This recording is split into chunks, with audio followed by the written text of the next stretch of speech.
Vous écoutez le balado des bibliothèques de Laval, une histoire au bout du fil. Nous vous invitons à découvrir des anecdotes, des histoires touchantes et poèmes d'espoir par vos auteurs préférés.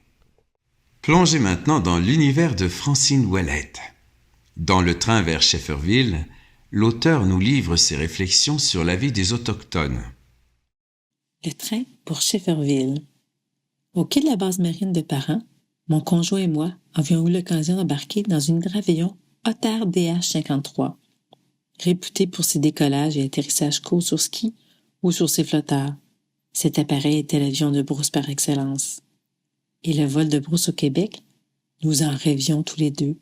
Lui, instructeur de vol au Grand Île, moi, petit oiseau élève pilote. Et c'était assis à la place du commandant de bord, moi à celle de copilote, et en pensée, nous nous étions envolés vers les grands espaces.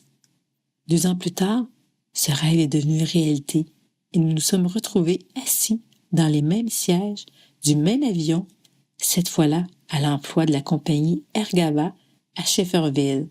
Je possédais maintenant mon brevet de pilote. Le trajet en train en destination de cette ville minière prenait environ 14 heures. À la gare de cette île, d'où nous étions partis, il y avait plusieurs Autochtones en attente. Lors de l'embarquement, avec quelques autres Blancs, nous avons été dirigés vers le wagon de tête attenant à une cantine. N'y voyant aucun Autochtone, j'en avais déduit qu'ils préféraient se retrouver entre eux. Nous étions au mois de janvier. Le paysage défilait avec de la neige à l'infini et des épinettes de plus en plus rabougries. En plein milieu de nulle part, le train s'est arrêté pour laisser descendre quelques Autochtones. Je vis qu'ils se dirigeaient vers un campement où des gens venaient au-devant d'eux pour les accueillir. À la vue d'un filet de fumée s'échappant d'une cheminée, je les trouvais bien petits dans toute cette immensité et à la fois bien grands de braver tant de froidure. Au lendemain de notre arrivée, nous sommes allés à l'unique restaurant, de l'unique hôtel de l'endroit. À la table voisine, des Autochtones s'entretenaient dans une langue totalement inconnue de nous. J'étais fascinée d'être en présence de frères indiens. Pas ceux de nos manuels scolaires, ni ceux d'Hollywood, mais ces autres que je croyais disparus, tout comme leur langue. Plus tard, Richard Desjardins dira d'eux qu'ils faisaient partie du peuple invisible. Au début de la saison des flotteurs, nous avons eu le bonheur de devenir amis avec l'un d'eux. Il s'appelait Georges Dominique et travaillait au quai de notre compagnie aérienne. À tous les jours ou presque, il venait partager avec nous du nipichapoué, c'est-à-dire du thé. Il nous enseignait quelques mots et nous instruisait sur les siens dont la vie était intimement liée au territoire et au caribou. Ainsi, ce n'était pas au milieu de nulle part que les Autochtones étaient descendus du train, mais bien chez eux. Georges était du peuple des Inuits que les Blancs ont nommé Montagnais. Son français était vraiment rudimentaire. Il ne savait ni lire ni écrire, sauf son nom, et pourtant, quand il lui arrivait de voyager à bord de l'avion, il savait se situer sur une carte aéronautique après avoir observé le paysage. Il nous indiquait les endroits où, pendant son enfance, sa famille dressait le campement pour la pêche au saumon ou la chasse au caribou. Il m'a inspiré le personnage de Georges dans Le Grand Blanc, qualificatif alloué à un Otter de la compagnie. Les bases de ce roman ont été jetées au cours de cette saison, où j'ai suivi de copilote dans cet appareil en même temps que je découvrais le peuple des Inuits. Je n'ai jamais su si Georges avait été enfermé dans un pensionnat. On était encore à l'époque où il valait mieux garder invisibles les choses pas trop jolies de notre histoire, ainsi que ceux qui les avaient subies. Par contre, j'ai appris pourquoi il n'y avait pas d'Autochtones dans le wagon de tête du train de la compagnie minière Huron Ores, car celui-ci était réservé seulement aux Blancs.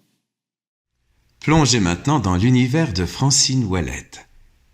C'est en ouvrant les pages de vieux livres poussiéreux que se forment de fabuleux voyages. Les recherches.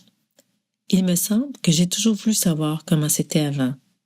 Enfants avant moi, c'était mes parents. J'avais de la misère à concevoir qu'ils aient un jour été des enfants. Si aujourd'hui la technologie nous permet d'avoir de nombreuses photos, chez nous à l'époque, il n'y en avait presque pas. Ce n'était qu'une fois rendus adultes et après avoir effectué des recherches dans ta famille que nous en avons déniché de nos parents à l'âge tendre. Ça commence comme ça, les recherches. Ça part d'un questionnement.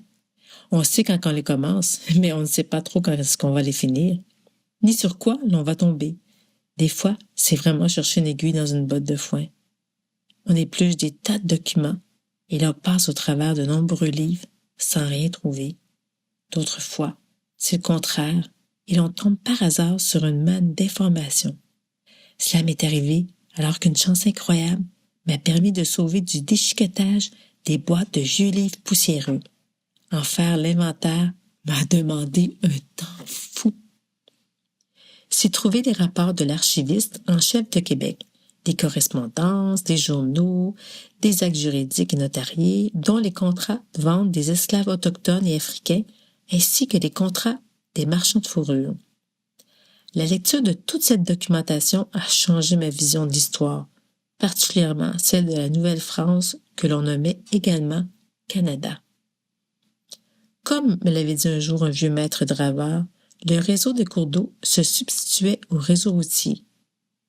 Et qui donc, à l'image des camionneurs d'aujourd'hui, y assurait le transport à la grandeur du continent nord-américain? Des coureurs des bois et des voyageurs qui savaient manier l'aviron et le fusil et dont la plupart baragouinaient des langues autochtones. Ils poussaient des pointes dans toutes les directions à la recherche des fourrures qui, à leur tour, finançaient les explorations, l'évangélisation et la guerre, le tout étant lié à ce qui se passait en Europe. Ces hommes, je les imaginais français. Or, ils ne l'étaient plus vraiment, car en 1958, dans son rapport au roi Louis XV, Bougainville écrivait que les Canadiens étaient de meilleure étoffe que les paysans français, qu'il était brave, infatigable en forêt, mais cependant animé d'un esprit d'indépendance et de liberté. Selon lui, ses traits de caractère étaient dus au droit qu'il avait de chasser, alors qu'en France, ce privilège n'appartenait qu'au roi et à la noblesse. Quiconque enfreignait cette loi se voyait condamné aux galères ou à l'exil à perpétuité. Ce dernier élément a été le levain du pain de blé dont rêvait un jeune paysan français exilé pour avoir tué un cerf afin de nourrir les siens qui ne mangeaient que du pain noir, quand il y en avait. Je l'ai nommé Pierre Vaillant.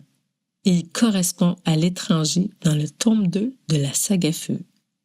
Il sera l'ancêtre d'une lignée qui évoluera parallèlement à la lignée de son ami Petit Renard, herboriste guérisseur du peuple Ouaskarini, chasseur de Wapiti. À travers eux et leurs descendants, j'ai raconté notre histoire commune à la lumière des témoins de celle-ci. Une histoire qui se dévoile autrement que celle véhiculée jusqu'à maintenant et qui est basée sur les cours d'eau que les Autochtones l'appelaient des chemins qui marchent.